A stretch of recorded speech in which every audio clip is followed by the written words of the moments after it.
Hey guys, it's Monkey Joe again.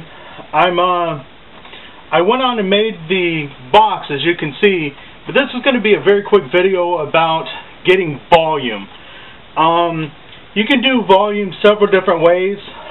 You can measure your length times width times height and go ahead and do it mathematically, but I'm really bad with numbers. You know, I'm more of a hands-on type guy. So here's how I sometimes do volume.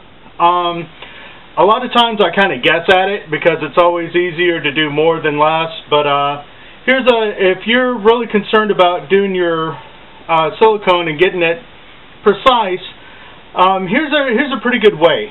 I measured out one quote-unquote serving of the silicone, which is just about equal to one of these little cups that I use for my resin.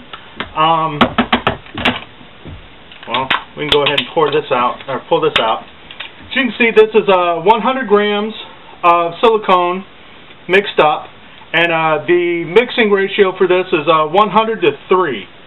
So this is 100 grams, and this is how they recommend doing it. It's really good. So we can see that this is about the same for measurement. So what I'm going to do is I'm going to measure out these.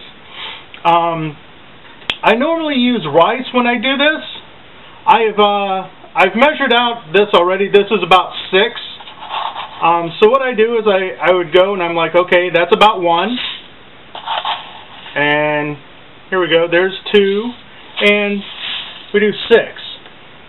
Now from here, I go and I try to get this even and level in here. As you can see, with 6 of these, it's not going to quite fill it up because we still have high spots and low spots and such like that.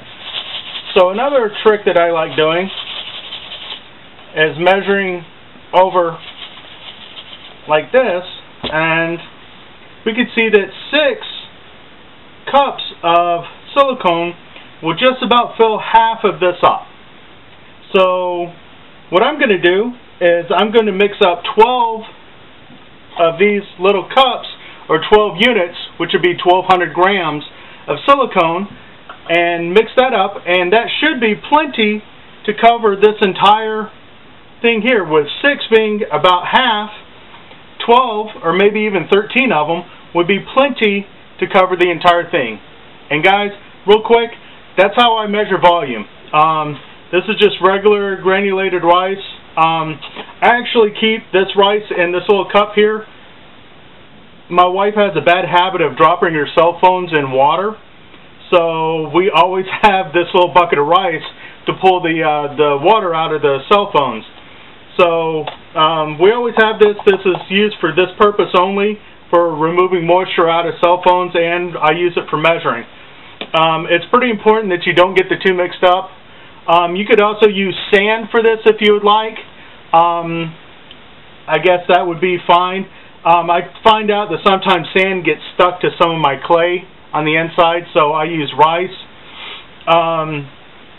But you can use pretty much anything that will fill the volume up, and then measure that out and make it comparable. And it's very important that you use volume instead of weight, because if you're using weight, if it's not the same weight as rice, it's going to be off. So this is for calculating volume only. I use rice, and that should be a real easy way to do it, guys. All right.